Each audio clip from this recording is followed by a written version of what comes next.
Welcome back to Lessons from the Fall. Up until now, this podcast has been a journey.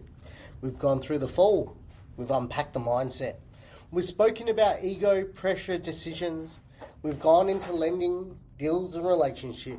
But today, I want to step away from the structure for a moment and speak more openly. Because when you strip everything back, business isn't about lending or deals or growth. It's about the people. It's about decisions. It's about lessons. Some of those lessons you'll learn slowly. Some you'll learn painfully. And some you only understand once it's too late.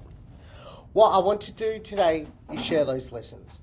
Not as advice from a position of perfection, but from experience. From getting things wrong, from rebuilding, from losing perspective, and finding it again. Because if you're in business right now, whether you're starting, scaling, or struggling, these are the things that actually matter. Failure is the only honest teacher.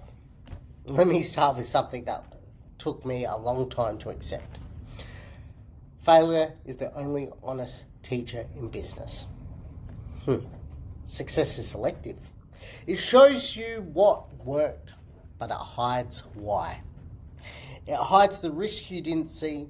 It hides the mistakes you got away with. It hides the gaps in your thinking. Failure doesn't hide anything. Failure exposes everything. It forces you to look at the decision you made, the assumptions you relied on, the risk you ignored, the people you trusted, and the parts of yourself you didn't understand yet. And that's uncomfortable because failure removes the narrative. You can't spin it, you can't dress it up, you can't explain it away, at least not to yourself. And when you sit with that long enough, something shifts. You stop asking, why did this happen to me? And you start asking, what did I miss? That question alone changes everything because now you're not reacting emotionally, you're learning structurally. And that's when failure becomes valuable. Not because it feels good, but because it gives you the clarity that success never will. Success is subtle, and that's why it's dangerous. Now let's talk about the other side, success. Because success is where most people lose discipline, not failure, success. Success is quiet in the way it builds confidence. At first it feels earned, then it feels repeatable, then it starts to feel expected. And that's where it becomes dangerous because expectations create assumptions. You start assuming this will keep working. I understand this now. I can push this further. And without realizing it, you stop questioning, you stop checking, you stop being curious. And that's when small risks become big ones, not intentionally, but gradually. This is something I had to learn the hard way. Success isn't the moment you relax. It's the moment you double down on discipline. Because success gives you room to make mistakes. And if you're not aware of that, those mistakes compound. One of the most confronting lessons in business is this. Your business is a reflection of you, not the version of the present. The version you actually are. If you avoid problems, your business will have unresolved issues. If you rush decisions, your business will feel unstable. If you lack structure, your outcomes will be inconsistent. And the opposite is true. When you become more disciplined, your business becomes clearer. When you become more structured, your results become predictable. When you take accountability, your reputation strengthens. There's no separation. You can't operate one way personally and expect your business to operate differently. That's why personal growth is not optional in business. It's fundamental because every decision you make is filtered through your thinking. And if your thinking is flawed, your decisions will be too. Now, something else before I forget. Family changes the way you see everything. And this is a layer that we don't speak about enough, the family side. Because business on its own can be consuming. It becomes your identity, your focus, your priority. But when you experience loss or when you build a family of your own, something changes. You start to see things differently. Time feels different. Decisions feel harder and heavier. The way you measure success shifts because it's no longer about growth. It's about balance. It's about presence. And it's also about legacy. And the legacy isn't what you build in business. It's what you build in people. That perspective changes how you operate. Because now you're not just chasing outcomes, you're thinking about the impact. Modern business, more noise, less clarity. 100%. Business today is harder in a different way. Not because opportunities don't exist, but because there is too much noise. Social media has changed perception. Everyone looks successful. Everyone looks like they're growing.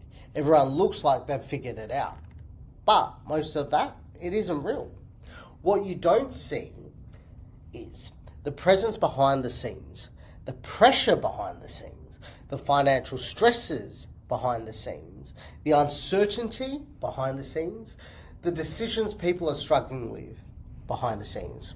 And that creates a problem because now you're not just running a business, you're comparing it. And comparison creates pressures. Those pressures lead to speed. Speed leads to mistakes. And suddenly you're making decisions not based on your business, but based on someone else's image. That's a dangerous place to operate from because clarity gets replaced with urgency. And urgency without structure creates the risk. So what actually matters in business? Good question. After everything, the fall, the rebuild, the experience, what matters becomes very clear. Not everything, just a few things. Cash flow, structure, reputation, and decision making. Cash flow keeps you alive. Structure keeps you stable. Reputation keeps you trusted. And decision determines everything. You can have opportunity without structure and lose it. You can have growth without cash flow and it collapses. You can have success without discipline and destroy it. That's the reality.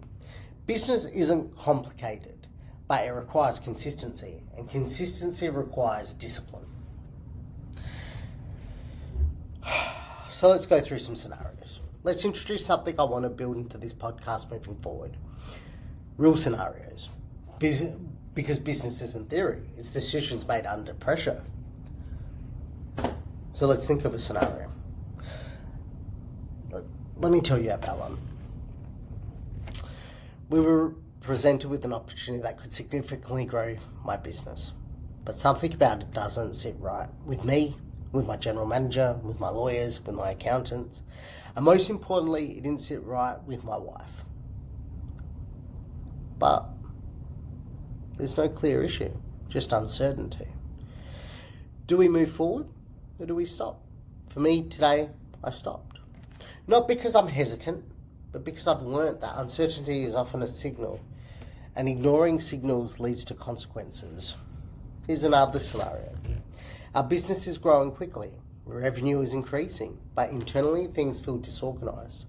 Do you keep pushing growth or do you pause? The old version of me pushes. The current version of me pauses. Because growth without structure doesn't last. Finally, another scenario. A client needs funding urgently. The deal works, but it carries risk. Do you approve it or do you walk away? The answer is simple. But what matter is this? Do you understand the risk? Is the exit clear? Is the outcome responsible? Because saying yes is easy. Saying the right yes is what matters. Business will teach you whether you're ready or not. It will expose you. It will challenge you. It will force you to grow, but only if you're willing to learn. If you ignore the lessons, you repeat them. If you accept them, you evolve. And that's the difference in business. Because in the next episode, we're going to go deeper into scenarios, real decisions, real pressure, real outcomes. This is Lessons from the Fall, and now we're not just telling stories, we're building understanding. Thanks guys, speak soon.